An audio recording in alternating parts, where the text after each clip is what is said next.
fast rappers, Kneecap got a rapturous reception when they put on a free concert in Fed Square. Kneecap, of course, famously rap in Irish as well as English. There's no doubt that Irish is having a moment. It's cool to speak the cúpla focal. But the reality is that having invested hundreds of millions of euros, launched countless initiatives, and had over 100 years of Irish as a compulsory subject in our schools, many of us struggle to string together more than a few sentences. Tonight we debate if Irish really is on the cusp of a real revival, or if this is doomed to be another false dawn. Our panel tonight. Fine Gael Senator Sean Kine is a former Minister of State for the Irish language, the Gaeltacht and the islands. Katie Trapp is a content creator, Gael Gore and former Seachtain na Gaeilge ambassador. Brenda Power is a barrister and a columnist with the Irish Daily Mail and the Sunday Times. And Eamon Delaney is a lecturer, writer and a commentator. Now I want to go to the audience first.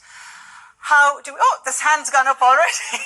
I was going to ask, how do we feel about the language? Do you think it's something we need to preserve and it's precious, or has that ship sailed? I'll just... We'll see what they say now. This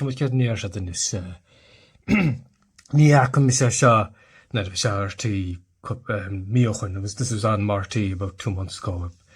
I haven't seen it, but I'm watching it now.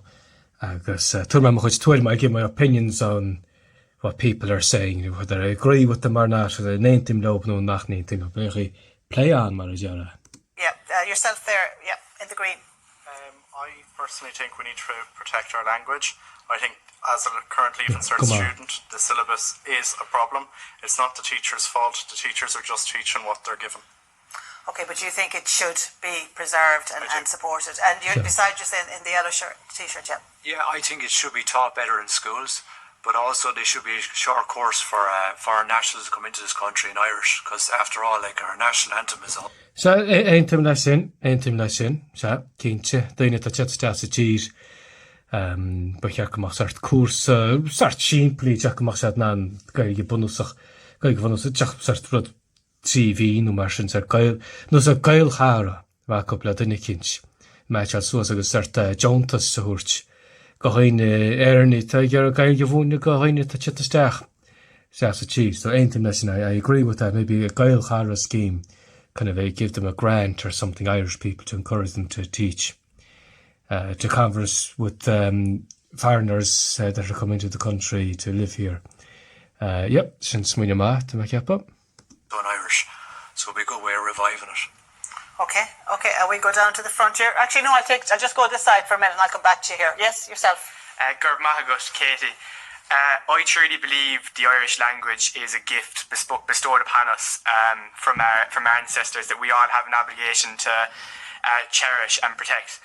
I'm very fortunate at the moment to be studying Irish in University College Cork, and through that I'm conversing with my friends and various people every day pretty much through Irish, and it's really hard to describe, but it really gives you a real feeling and sense of liberation that I want for all of my fellow citizens. Also, I believe Irish gives us a true sense of place and our surnames, etc. For instance, I hail from a mighty village in North Cork called Glanmert. Now, the meaning of Glanmert in English really doesn't have much of a meaning. It's just a place name. However, Glanmert Asquailga means Glown Or, which can be interpreted as a fresh valley or valley of the Ewes. Okay, but so you're saying the connection between the language and our sense of place and our sense of self is important as well. Okay. Some points good point there. Yeah. So far, so good. I just wanted to get a few more voices in. Thank you for that. So much. Yeah, sorry, I just got to get a mic down to you. Yeah. So I think I agree with the sentiments with regards to the course in schools so far, that, it does need major reform. But I think that as a society, people learn languages through being surrounded by the language, and in our society, the government is making an attempt. I wouldn't call it a great attempt. It would be a half-hearted attempt. I think we need to be pushing more. I think we need to be pushing the likes of, say, the private sector, those who are making products. So, for example, there's a bread company that have put their packaging into Gaeilge this week. Why is it only this week? Why don't we have bilingual packaging throughout the year? So okay, it's just an issue. Yeah, the chocolate. Eintim lesson. I agree with that. Yeah. Kintje. There's a certain appearance of tone, pain in the arse, as you might say, Shat in the Gaeilge, they go all out for 2 weeks out of the year promoting Gaeilge, and then puff, what about the rest of the year? 2 weeks out of the year. Yep, Kinche Eintim Lesson, I agree 100% with that. Yeah, there should be incentives to put more Gaeilge on products like Ron, bullying as you said there, Ron or bullying or porridge, brochan, whatever product it may be. Yep, Kinche. Anyway, Eintim Lesson, so far so good, Marajara. Play on. Yourself, yeah, and I'll come to you. I think just 1 second, I'll get the mic over. Yeah, go. I think it's great to preserve the Irish language, and I think it's really culturally important to us.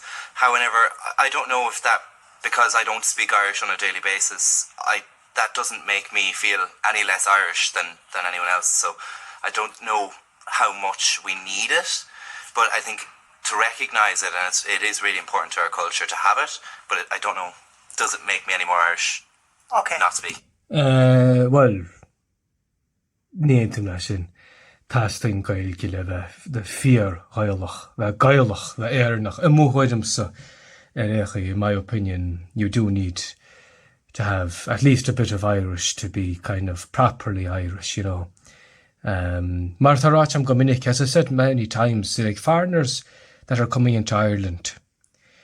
But if they learn Irish, and they have, I know a few, I know people from other countries that have lived here, come to live here in Ireland, and they're very good Irish, better than probably 80% to 90% of the population. And I feel like when I'm talking to them in Gaeilge, I feel like they are more Irish than a lot of, someone from Tipperary or Mayo or Donegal that might have the accent, but they've not a word of Irish. So, I think that's incredibly important, Gaeilge, to have it, at least, not necessarily to be on a native level, but at least to be able to speak it. I mean, there's something kind of Westbroty about that mentality, the routines are known Westbrot. Okay, because you're saying some people might suggest that you do need to be speaking it to be really Irish. Okay. Yes, and just if I can get the mic down here at the front. Yeah. Actually, I'm a teacher. I've taught Leaving Certificate Irish for over 30 years. And teachers teach Irish to the very best of their ability, but it's the curriculum that's wrong. The curriculum is absolutely crippling. Until Irish is brought in to be similar in the Leaving Cert to, say, French, German, Italian, it's a dead duck. Prior to the pandemic, even students taking ordinary level Irish had 20 picture sequences. And Leaving Cert, say, for instance, Spanish have only 3 role plays. It's very, very top heavy. After English, it's the longest exam in the Leaving Cert. So students, people say teachers don't teach it correctly. They're restrained with what they have to teach. Also, the topics that they have for the Leaving, they're quite negative. Teenagers don't relate to them anymore. And the new syllabus that will kick in 2027, I just had a brief look at it, many of the areas that will be on the literature were there when I did my Leaving Cert over 40 years ago. So, it's your uphill battle. And that's even in the new one that we're bringing in next year. Okay, thank you for that. Good to get... Yeah, it's just simul. Yeah, it's just simul, Jark, Munchard. That's interesting getting the opinion of a teacher. Beidir Kochiarkamach, Eintim Lesson Kochiarkamach, Aru Beidir curriculum. Sort Nis Frusta, Nis Nui, She Beidir, more modern, more accessible, maybe less kind of acadul, Beidir Gohino Ogano Nachul, maybe less academic for people who are less capable at language learning or whatever. Beidir, that's in simul. That's interesting thoughts. Yeah, play on it. Just perspective on it. I want to bring in Lauren Whelan now. Lauren, you're very welcome. Thank you. You have a huge following on TikTok. Yeah. How many? I have 1.7 million followers. 1.7 million followers. Yeah. And you post some of your content to these followers in Irish. Why? I think, so myself, I went to a Gael school and a Gael Tucht. I did all my exams and everything through Irish, and I've always loved the language. I think growing up as well, a lot of my friends like went to regular like English speaking schools, and it kind of disappointed me that I wasn't able to talk to them in Irish like I could talk to my friends from my Gael school, and my Gael talked in Irish. And I just think as well recently, because so many young people are travelling abroad, they're all emigrating, they're all going to like the UK, Australia, people are kind of feeling a new sense of like patriotism, and they want to embrace their culture more so they don't lose it while they're abroad. So ein tim lesson, I agree with that. Ma social the hain, YouTube, TikTok, Instagram, chus fi an hain tugan fujar golor daine erni as tíreach yelle, at an goni tíreach yelle, fagan chat golor trachtani agus you're a Gael Golam, Cachtani when a lot of expats on my social media channels on YouTube, TikTok, Instagram, etc. My videos I do there, and those various platforms I get people from, Irish people that are living in Australia or else Canada, elsewhere, and they're wanting, to learn, improve their Irish by watching my videos, and it's Ger Cachtani and wanting lessons from me as well. So hug my hain for Jarson, Kincha. I've noticed that myself. I play on. So just want to tailor to them and like hopefully spread a little bit of that to them. And you wouldn't be a bit worried about losing some followers because of putting out? Do you think you're actually gaining followers? Oh, 100%, absolutely. Yeah. I also think I have a lot of American followers, and they love it. They really, really, really love it. Like a lot of American people love the Irish language, and they love Irish people, and they like to see what Irish culture is actually about. Do you feel like that question I asked at the top of the show, are we really witnessing a revival here, or, has that ship sailed? I'd hope that it's not just a current trend, like it's not just like really trendy right now and it's going to pass again. Again, I think like bringing it back to my point that like a lot of people are emigrating more than ever. I think more people want to embrace their language, and I hope that'll continue to grow as like people obviously stay and leave as well. But yeah, I don't know if it's because of like say Kneecap and like how well like a lot of Irish celebrities are doing in the media right now, but I do think it's here to stay, and I hope it is anyway. Lauren, many thanks for that. Yeah. Laura Shigama, Nicholma Kaincharahan, I've never heard of her before. Better go learn her TikTok, and she might follow her TikTok after this. I've never heard of her before, but fair play to her. Yeah, and that, Laura Shigama, it's in. The same thing, I agree with her. Play on. Play on. That's just extraordinary the reach you have out there, and you're putting Irish right in the middle of that. Absolutely. Okay, thank you for that. I'll bring you into this now, Eamon Delaney. You're listening to Laura, and they're actually listening to a lot of people in the audience. You'd have to be very optimistic for the future of the language, wouldn't you? Yeah, I would.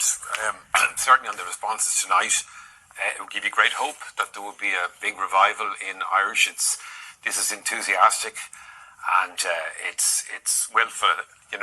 It's what people have chosen to do and pursue. I think my point where I've come at this issue over the last few years and indeed decades is it has to be voluntary. It has to be a matter of choice, and having mandatory street signage in Irish as well as English, or having all public documents, official documents in 2 languages, with plans to do more of that from what I understand, or forcing people not to have opt-outs at school is not the way to go. It's not right morally.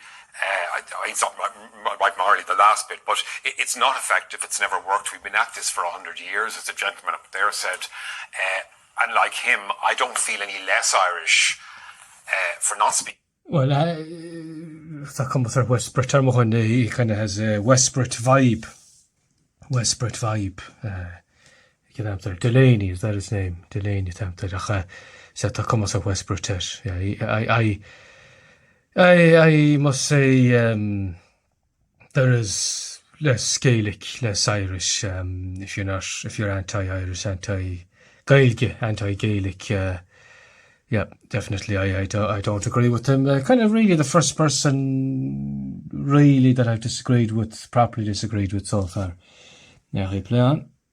Irish, and I've great respect and grow of the language and the singing.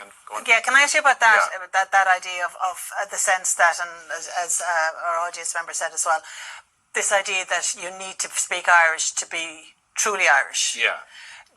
Do you get that judgment? Do you think that's there as a... No, absolutely not, no, I don't. I think it's part of our heritage, like our monuments are, like our mixed history is, like our landscape is.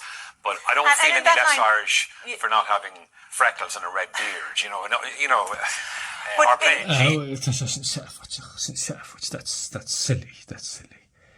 Well, Maradorchma, as I said before, I mean, regardless of your skin colour, come a king mata do down boy no ban no gan for being da mata gailget agus to fear gailach agus ernach energy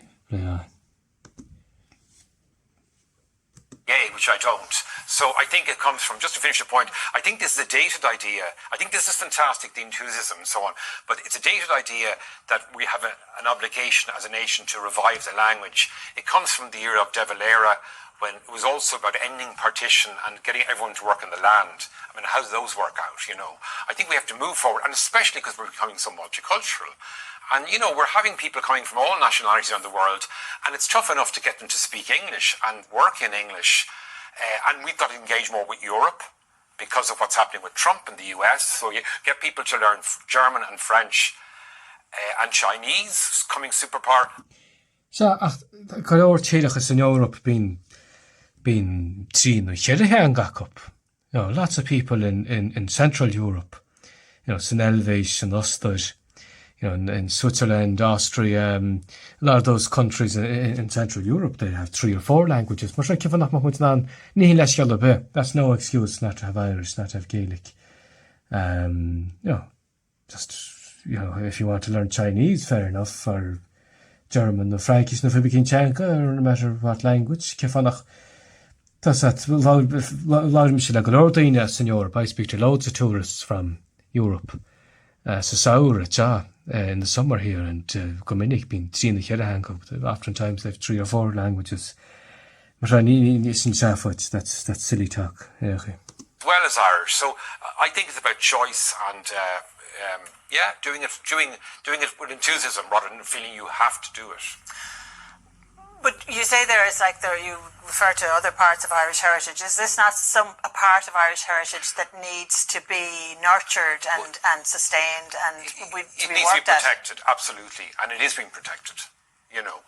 We have the Gael tucked. The Gael school are growing, so it is growing, and it's growing in Belfast for political reasons and identity. But it sounds to me you don't like the way that it's being protected. I think the public documents. I do. I had a big issue with signs. Eamon O'Keefe, the previous minister, when everything was going to be put in Irish as well as English, in the belief that somehow through osmosis we would start then speaking Irish. But why would that happen? Why aren't you learning it?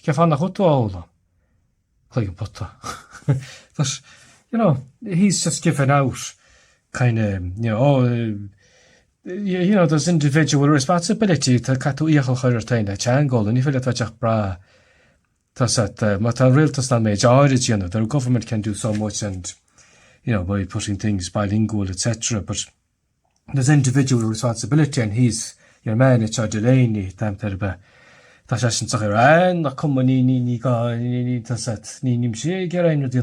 I don't want to learn or put any responsibility learning it. That's what I'm getting from him. If you're on the Lewis or the Dart in Dublin or another, and you hear the announcement made from Mullochade or Malahide, and you're going to Dalkey to Lira, you don't think, wow, there's some Irish. I must try and learn more Irish. I just don't think it happens, Katie. Otherwise, you would hear people speaking Irish on the streets or on the buses, and quite frankly, I don't hear it. Sean Kine, you were the minister that introduced the legislation that got us the street signs in Irish, aren't you? Is that part of the Irish Language Act? Well, there was a predecessor to the Irish Language Act that then Deputy O'Keefe would have introduced as minister, but I introduced the successor to that. Irish Language Act. Yeah, and I mean, look, I agree that not being able to speak Irish doesn't make you any less Irish. Eamon is as Irish as I am. I accept very that. Very big of you to say. Well, it's that, and I mean, but that's just he raised the point there. But I disagree. I think it's refreshing to hear on the Dart or on the Lewis, to hear in the Kerracurcha or, Morgan the Firm or whatever. I think that's refreshing. What's wrong with it? What's wrong with it? It's not, point is you don't hear it. Sean, I don't know. I'll go with you on the Dart and the Lewis. Okay, I've heard it. I'm not on it every Rarely day, ever but hear I it. hear Oh, no, you're talking across purposes. You do hear it as an announcement. You're saying you don't hear people speaking it. Sorry, I thought you meant people speaking it organically. Well, I mean, obviously people are speaking it anyway, and I mean, I think, and I Just bring my pause, I press pause there. How do you know? So there, you could have on the Lewis or the Dart or the train or whatever, bus or whatever, you could have a dozen people on the Lewis or 20 or whatever people for become age, but there could be half of them, or 4 or 5 or 6 of them, could be Irish speakers or decent enough Irish speakers, but you'd never know because they're living in an English-speaking environment, and how unless you wear a badge or something, that's the only way you'd really find out. Like, I mean, a lot of people here, that come here to Nasir, to the Iron Islands and Nasir, they mightn't know who speaks Irish, because we get people from outside working here, freshen, it's in the pub and etc., in the pubs, etc. But unless they wear, like where I work, I have a thing, Tagailcam, I have a little button thing on the counter, so people know that I have Irish, so they can speak to me through Irish then, and do business through Gaelic. As being good Orgadina, and I do get people, non-native speakers, as Gael, as Blackie, as Corca, as Grórachachi, from Agus, as if you make like Banog, as America. I was speaking to a young woman from America today that had Irish. Gaelic Magalor doesn't he Gaelic, that's not brilliant Irish. A Gaelic Soch Magalor, man, grew, See, Gaelic, I was able to do business through Irish. Speaking to her, an American young woman. Mar ní bhachas a ceissin sin beidir gur Gaelic am sa marcar an rudan. She mightn't have known that I was a native speaker, that I have Irish, were not for the little wooden thing, stand thing I have, that is the Gaelic am. Anyway, going on a tangent there. But on the Lewis, as I said, you wouldn't know. You would know who has Irish, who has Gaelic. You wouldn't know. Anyway, unless you speak to them, or unless they're wearing a badge or something that would indicate that they have Irish. So I think there's far more Irish speakers out there than most people realise. Because as I said, you wouldn't know who they are unless they have a badge or something, But anyway. The promotion of the language outside the Gaelic is important. The Gael Scoilna, the Gael Calóiste across the country. You see hundreds of children in Gael Scoilna and looking to progress to Gael Calóiste across the country, and that's a positive. That is a positive because it's growing the language outside the Gaelic areas, and I think that's important. That legislation that you introduced, that was 6 years ago now, a big plank of that is going to be this 20% of public sector recruits would be proficient in Irish by 2030. Like 1/5 of all people recruited into the public service would be proficient in Irish by 2030. How's that go?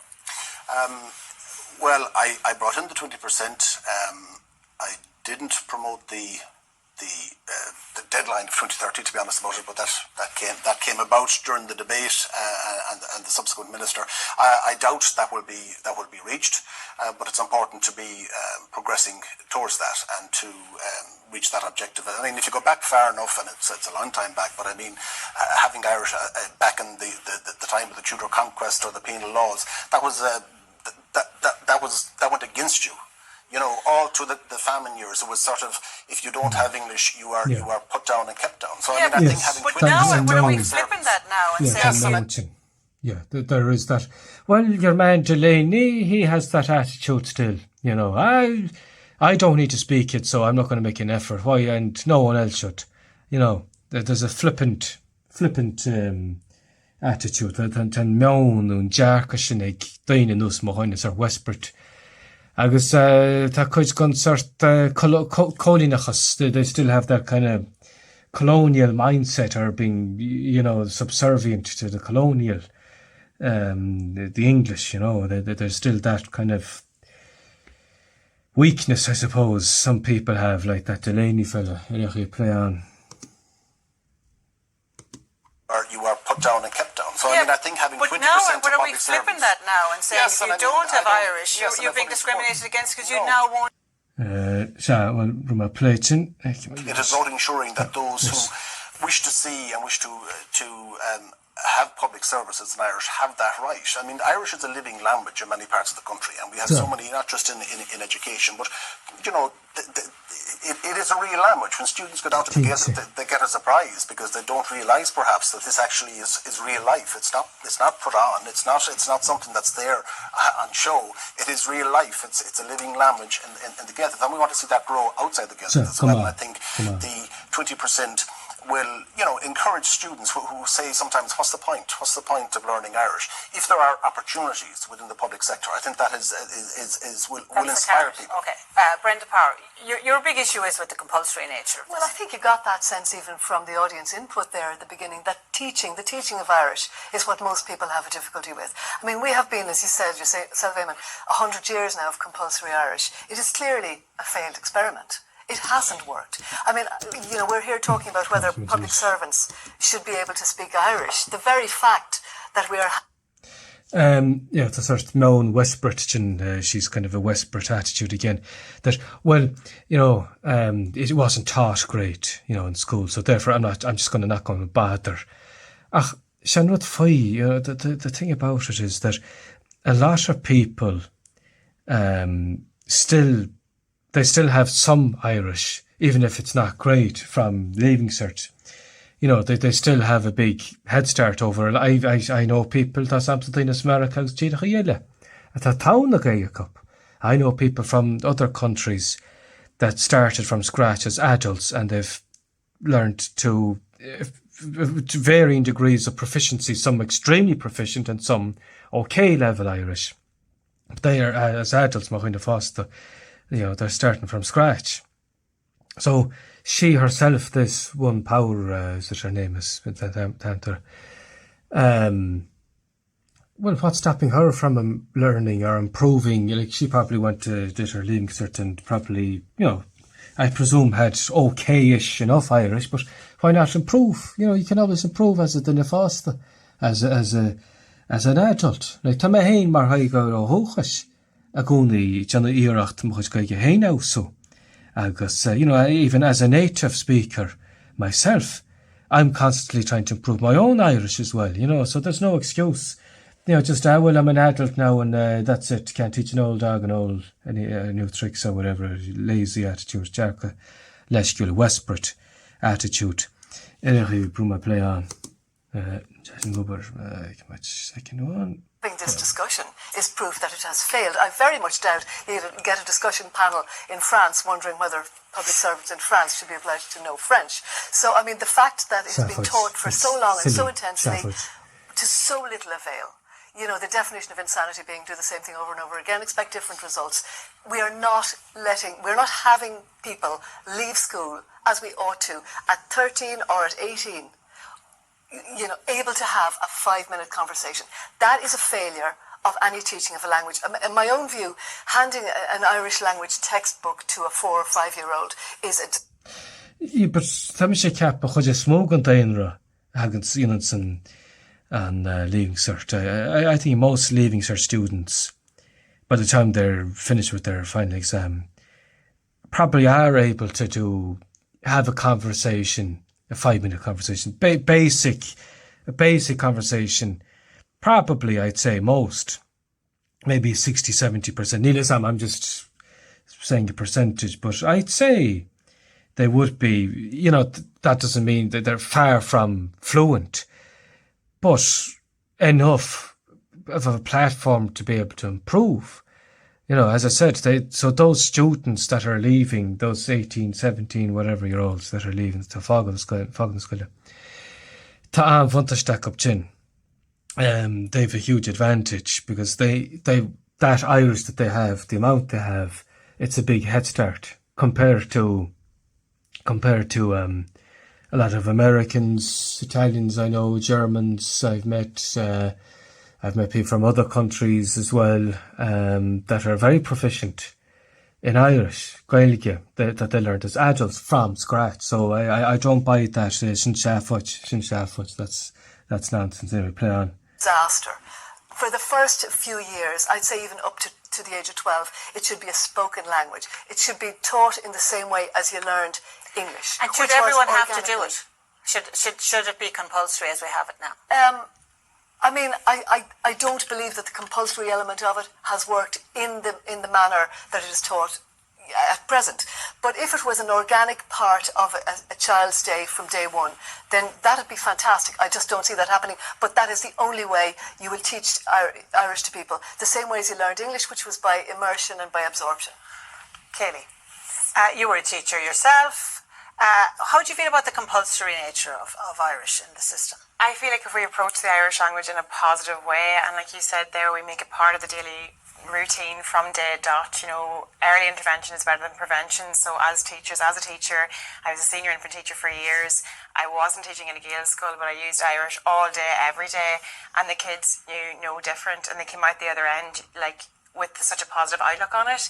And I feel like with parents and teachers and just the general public, if we're having this negative approach all the time and giving out and should it be compulsory, should it not be, the children are hearing these things and it's like monkey see, monkey do. If they know no different, they will pick up the language so fast. They're like sponges.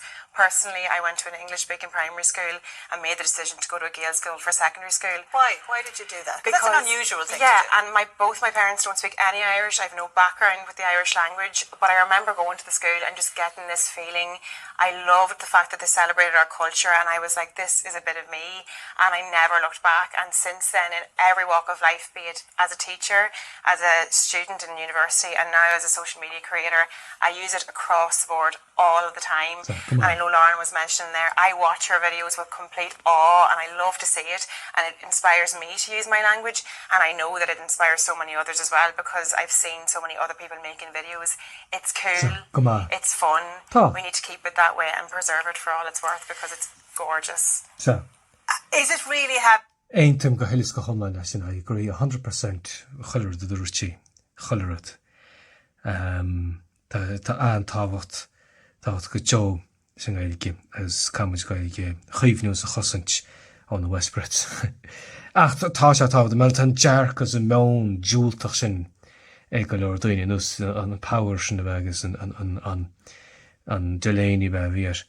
Mar se tan mewn leskul fresh the lazy attitude and well you have to do this and you have to do futility. What's the term? What's the term? Futility? Is it futility argument or play on? The question I'm asking, and I asked you, is it having just a moment now, and will that pass again, or like what can be? Shall I appeal to futility fallacy? That's what I was looking for. Like futility fallacy. It's too difficult. We can't do it now. It's not going to work. So we won't bother doing it. Kind of lazy, leskul. Futility fallacy. That's no point in doing it. No one else is doing it, so I'm not going to do it. Kind of thing. It's an mewn sinnig golor come leskal. An mewn sin un jarka sinnig golor gonna West Brits. Play kind of a couple of my dialects it's in folk much in play on. Done to grab onto this and preserve it. I mean, obviously everyone talks about how the Welsh language was on a decline, and it has now been stabilised and brought back. Yeah, I feel like I remember Brendan Gleeson touched on a point, and he just said, if we're constantly talking about it being a dead language, he said, I remember at one point he said, if your mother was dying, you wouldn't want her to die alone. It's just all about now using the language and stop not being so negative towards it, like with the kneecap movement as well. Young people now, they don't see it as a textbook language. I know you mentioned earlier that you put a book in front of you and you have to learn it off by heart, and you have the Shrap picture and Leanish Kermach, the good old saying. when people don't want that. That's not the way we want it. We want it to be used in conversation. I personally love seeing the signs, hearing it a little bit. It gives me a little bit of a boost when I hear someone walking down the street saying Giedich or whatever it is, Slánawalla. So it's just about using it in everyday ways, and I think the more young people hear that type of thing, that they will soak it up and do the same. The reality is, though, that they're going into school and they're being presented with the kind of textbooks that have been around for 40 years.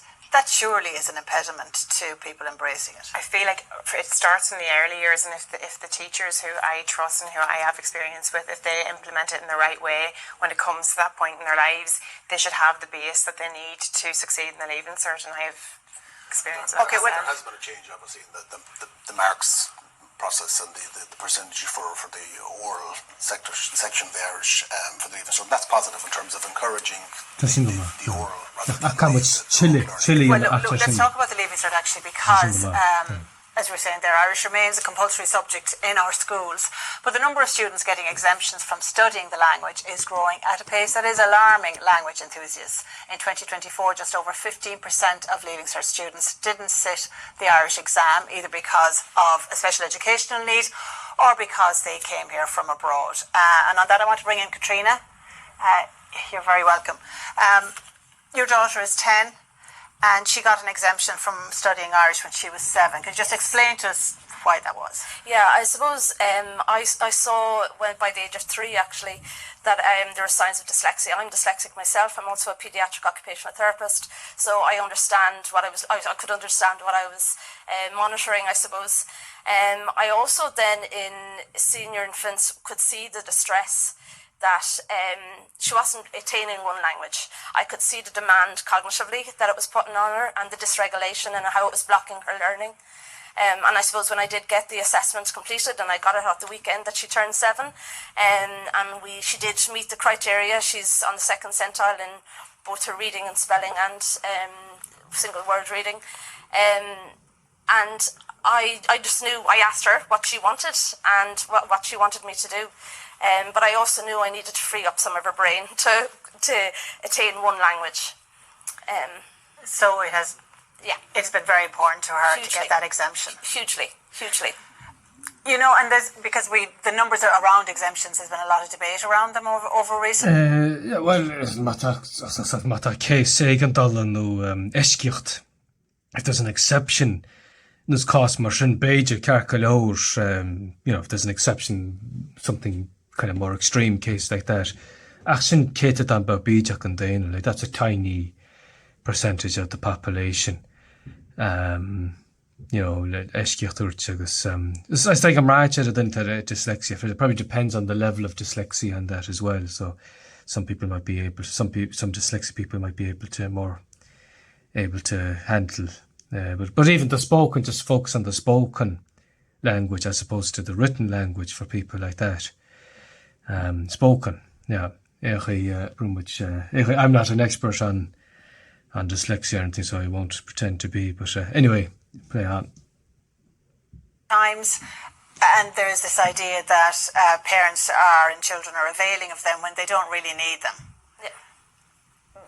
I suppose I can't talk about that. I suppose I can only say what I did for my child. I also know from, I suppose I have done a master's in specific learning disability, dyslexia as well, and I do assess for dyslexia. And I do see in students that come into me, they're 15, but they love Irish, but they're dyslexic, and they could meet the criteria, but they're very happy to do Irish. And I think it goes back to how it's been taught. I think, I suppose when I did avail of it for Maeve, I did say to them that I still wanted her to experience the Irish. Yeah, well, it's the cost margin, as I said earlier a couple of minutes ago. Depends on the person with a condition, some are more capable probably than others. Probably I need Sam. Much played east. Sure, I wanted her to be part of the class because I want her to understand that that there is another language, that we learn it as our culture. Yeah, I was Dana Marshall. Excuse me. I actually wanted to say that BAME a chuir, emphasise BAME a chuir does it on lauert, not scríb go chuoine mar sin. Dyslexia, like maybe emphasize more the spoken, or totally just emphasize spoken as opposed to written, for people who are dyslexic and people who want to learn Irish and that. But sin céad an beag an dain, I wouldn't be too critical or whatever that if there's a condition or whatever. Anyway, pretty much play on. And that was very important to me. And she did. She stayed in the class. It wasn't that she was taken out, but there was no demand, I suppose. I asked for no demands on her. I'm going to ask you about this in a moment, Sean, but I'll just put what his view on this, and this is a view you've told us, that if you get an exemption for Irish, you shouldn't be allowed, you should be then barred from doing other languages, because if you're not able for another language that's Irish, why would you learn French or German? Would your daughter? I 100% hope that she will have the opportunity, like everybody else, to learn a second language. I think, by the time she gets to that point, she's 13, she now has worked very hard and has actually bridged a lot of gaps. I'm not saying that she's, obviously, dyslexia is always going to be part of her life. But now she's more secure in the reading and the writing of the English language, and I'm hoping that she will be ready at the age of 13 to learn another language. And would it be more important for you for her to learn a language like a European language rather than if she? No, well, actually, interesting. She would like to be a primary school teacher, so why can't she take up Irish as her language in secondary school? Okay, great. Thank you for that, Katrina. I want to bring in Aidan now. You're very welcome. You're with Conran na Gaeilge. You have an issue with the way these exemptions are the government's response really to these exemptions? Yeah, Míle buíochas, Katie. I suppose exemptions is a bit of a funny one because it's kind of an Irish solution to an Irish problem. And we've mentioned our neighbours Wales, our closest neighbours Wales here. There's no such thing as exemptions in Wales or in a lot of other countries with minority languages. It's something we've kind of created as an excuse for people not to do Irish. And the way I see it and the way we see it is it's very exclusionary. It's saying to people if they have a difficulty or if they're coming into the system late or if they're coming from a different country that they don't have to do Irish. And they've made it a lot easier for people not to do Irish by giving that power to the principal in recent years. And we're saying that's actually excluding people and not giving them opportunity to learn the language.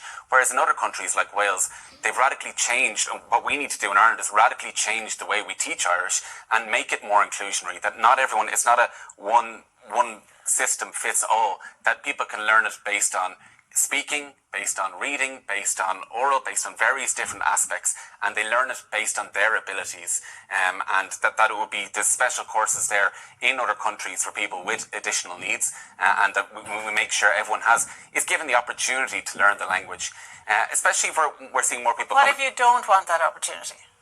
Well, what we're trying to say is, from what we've seen is, and we've seen, they talked about a bit of a revival of the language here, we're seeing more and more people coming back to learn Irish, wishing they'd had that opportunity in school.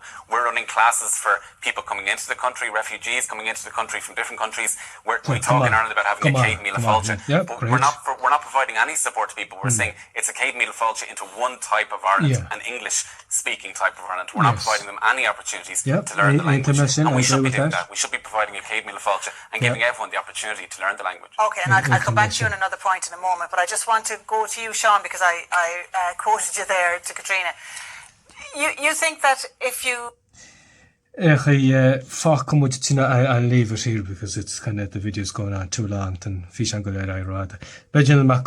I might do a part 2 a reaction to this. I think there's about 20 minutes or so left in the episode, so I might do a part 2 anyway. They're my opinions anyway, and feel free to leave comments and see what you think. Do you agree with things I said? Do you agree with things the guests on the show there, on the RT show there? Are they right? Are they wrong? And elements of what they're saying is right, other parts not so right. It's the comments, the tracht tonight. Right, Sinead Marsha, Slán go fóill.